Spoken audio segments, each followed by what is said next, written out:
శ్రీ గురుభ్యో నమః. శ్రీమాత్రే నమః.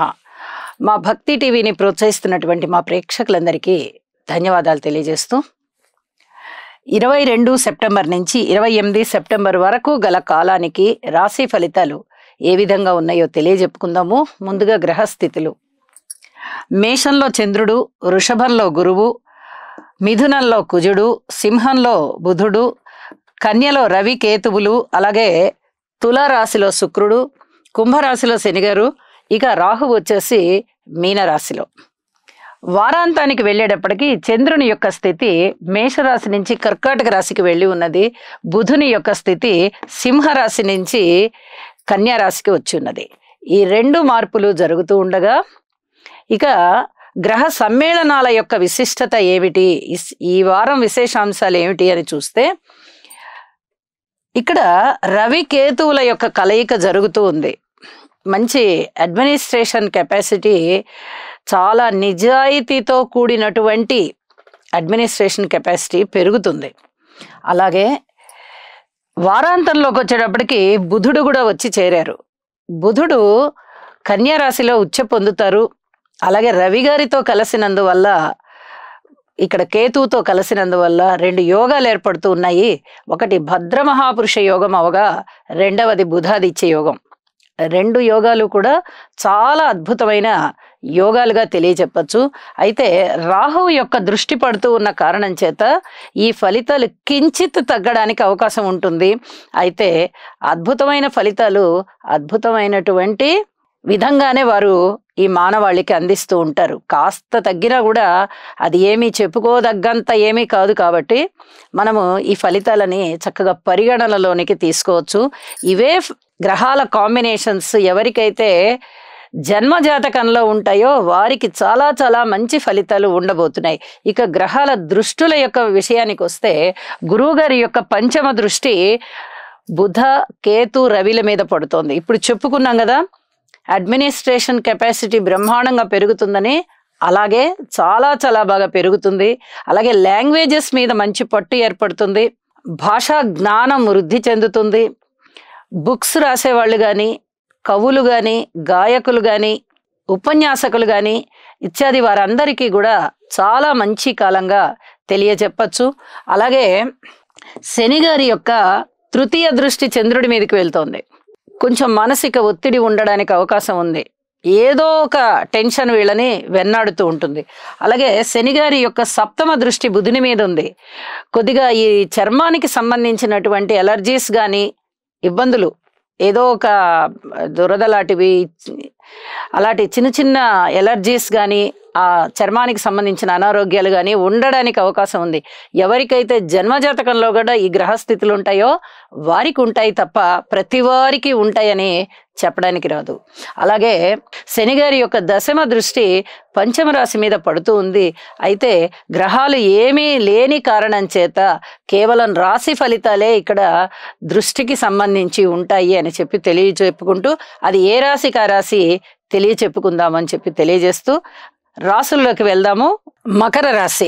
మకర రాశి వారికి 22 సెప్టెంబర్ నుంచి 28 సెప్టెంబర్ వరకు గల కాలానికి చాలా అద్భుతమైన ప్రయోజనాలు, ఫలితాలు కనిపిస్తూ ఉన్నాయి. తృతీయ స్థానంలో రాహువు, పంచమ స్థానంలో గురుగారు, షష్ఠ స్థానంలో కుజుడు, అలాగే దశమ స్థానంలో శుక్రుడు. 4 గ్రహాల యొక్క ఉనికి చాలా మంచి ఫలితాలని ఇస్తూ ఉన్నది. ఉద్యోగ వ్యాపార వ్యవహారాలన్నీ చాలా చక్కగా వృద్ధి చెందుతాయి. కళలకి సంబంధించి కళాకారులకి, కళారాధకులకి, కళా పోషకులకి చాలా అద్భుతమైనటువంటి కాలం అని చెప్పి తెలియచెప్పడం జరుగుతోంది. పూలు, చిత్రపటాలు, సెంటు, అత్తరు, వస్త్రాలు, పట్టు వస్త్రాలు, ఇలా శుక్రకారకత్వాలకి సంబంధించినటువంటి వస్తువులు, ప్రింటింగ్, కళాఖండాలు ఇత్యాదివన్నీ కూడా చాలా అద్భుతంగా రాణిస్తాయి. వ్యాపారం అవనివ్వండి, కళలు అవనివ్వండి, చాలా అద్భుతంగా రాణిస్తారు. చిత్రకారులు, అలాగే డాన్స్ వేసేవారు, డాన్స్ చేసే నాట్యకారులు,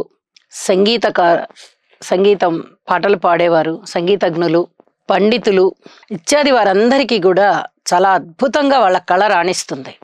ప్రసంగాలు ఇచ్చేవారు, అద్భుతంగా ప్రసంగాలు ఇస్తారు కొంతమంది. వారు కూడా ఇప్పుడు ప్రస్తుతం ఉన్న గ్రహస్థితుల్లో చాలా అద్భుతంగా రాణిస్తారు. ఇలాంటివన్నీ కూడా చాలా చాలా బాగున్నాయి. గురువు గారి యొక్క నవమ దృష్టి రాశి మీద పడుతూ ఉంది. సన్మాన సత్కారాలు అందుకుంటారు, మంచి ధైర్యాన్ని కలిగి ఉంటారు, ఏ సమస్యకైనా చక్కటి పరిష్కారాన్ని మీకు మీరే ఆలోచించుకుంటారు, దాన్ని అమలు చేస్తారు, ఆ సమస్యని సాధిస్తారు. అనేక రకాలుగా ఏర్పడుతూ ఉన్నటువంటి ఇబ్బందులు ఏవైనా ఉన్నాయా అంటే అవన్నీ పటాపంచలైపోతాయి. అంత చక్కగా మీరు మీ జీవితాన్ని సరిదిద్దుకుంటారు. ఏ ఇబ్బందులు లేకుండా, అవమానాలు లేకుండా చాలా ఒక క్రమ పద్ధతిలో జీవితాన్ని మలుచుకుంటారు. అంత బాగుంది అని చెప్పచ్చు. రాజకీయంగా కొంచెం జాగ్రత్తలు తీసుకోవాల్సినటువంటి కాలం అని చెప్పాలి.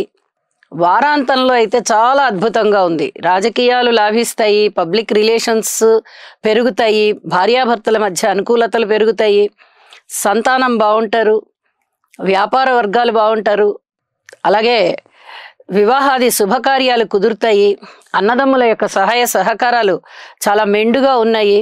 ప్రయాణాల విషయంలో కూడా అమితమైనటువంటి ఆత్మసంతృప్తి లభిస్తుంది. మనం వెళ్ళాము, బలానా పని అయింది, చాలా మంచి జరిగింది మనకి అనే ఒక తృప్తి చాలా చక్కగా లభిస్తుంది. కుటుంబం బాగుంటుంది. గురుబలం చాలా బాగుండడం వల్ల ఏలినాటి శని యొక్క ప్రభావం తగ్గిపోయింది. ఎప్పుడైతే దుష్ప్రభావం తగ్గిపోతుందో అన్నీ మంచిగా పాజిటివ్స్ అవుతాయి. అలాగే కార్మికులు, కర్షకులు, నేత పనివారు, చేతి వృత్తుల వారు ఇచ్చేది వారందరికీ కొంచెం కాయ కష్టం పెరుగుతోంది, శారీరకమైన కష్టం పెరుగుతోంది. ఉన్నత విద్యను అభ్యసించే వారికి చాలా బాగుంది అని చెప్పాలి. స్థిర చిరాస్తుల వృద్ధి విషయంలో మీ కృషిని మీరు చేస్తూ ఉండండి, వృద్ధి ఆటోమేటిక్గా వస్తుంది. ముందర కృషి అయితే మానకండి, కృషి చేయాల్సిన పరిస్థితి కనబడుతోంది. రుణాల విషయంలో చక్కటి రుణాలు అందుకుంటారు. అలాగే మీరు తీర్చాలనుకున్నా కూడా తీర్చేసేయగలుగుతారు. రుణ బాధలు తీరుతాయి. రుణాలు ఎవరికన్నా ఇవ్వాలన్నా కూడా ఇవ్వగలుగుతారు. అప్పు ఇవ్వగలుగుతారు, అప్పు తీర్చగలుగుతారు. ఇట్లాంటి పరిస్థితి కనబడుతోంది. ఏ విధంగా చూసినా కూడా మకర రాశి వారికి చాలా మంచి రోజులు జరుగుతున్నాయి అని చెప్పచ్చు. ముఖ్యంగా కళాకారులకి చాలా అద్భుతమైన కాలం. వారాంతంలోకి వచ్చేటప్పటికి నవమ స్థానంలోకి బుధుడు వచ్చి చేరారు. దీనివల్ల ఏమన్నా అద్భుతమైన ఫలితాలు ఉన్నాయా అంటే అంత అద్భుతమైన ఫలితాలు ఏవీ లేవు. సాధారణంగా ఉంటుంది. మీ కృషి మానకుండా చేస్తూ వెళ్ళండి. అయితే ఇక్కడ యోగం ఏర్పడి ఉంది, బుధాదిత్య యోగం ఏర్పడి ఉంది కాబట్టి నవమంలో పిత్రార్జితాలు కాస్త ఆలస్యం అవుతూ ఉన్నప్పటికీ ఇప్పటి వరకు ఇప్పుడు చక్కగా చేతికి వస్తాయని చెప్పచ్చు. అంటే కాస్త ఆలస్యం అయ్యే మాట వాస్తవమే, అయితే అవి కొంచెం లైన్లో పడతాయి. అమ్మయ్య బలానా అప్పటికి వచ్చేస్తాయి మనకి అనేటటువంటి ఆలోచనకు వస్తారన్నమాట. ఇలాంటి ఫలితాలు చాలా బాగా కనిపిస్తూ ఉన్నాయి అని చెప్పి తెలియజేస్తూ, శని గారికి ఒక్కసారి తైలాభిషేకం చేయించండి, ఇక అన్ని విధాలా మీకు బాగుంటుంది అని చెప్పి తెలియజేస్తూ, ఎప్పుడైతే గురుబలం బాగుంటుందో అన్ని విషయాలలోనూ పాజిటివ్ థింకింగ్ పెరుగుతుంది. ఇదే మనిషికి మానసికమైనటువంటి శాంతిని వృద్ధి చేస్తుంది అని చెప్పి తెలియజేస్తూ, తప్పనిసరిగా పరిహారం చేసుకోండి. అమ్మవారి యొక్క లలితా సహస్రనామ స్తోత్ర పారాయణలు చేసుకోవడం వల్ల మరింతగా మీకు మనశ్శాంతి లభిస్తుంది. చక్కటి ఫలితాలన్నీ కూడా మీరు పూర్తిగా చేతికి అందుకుంటారు అని చెప్పి తెలియజేస్తూ నమస్కారం.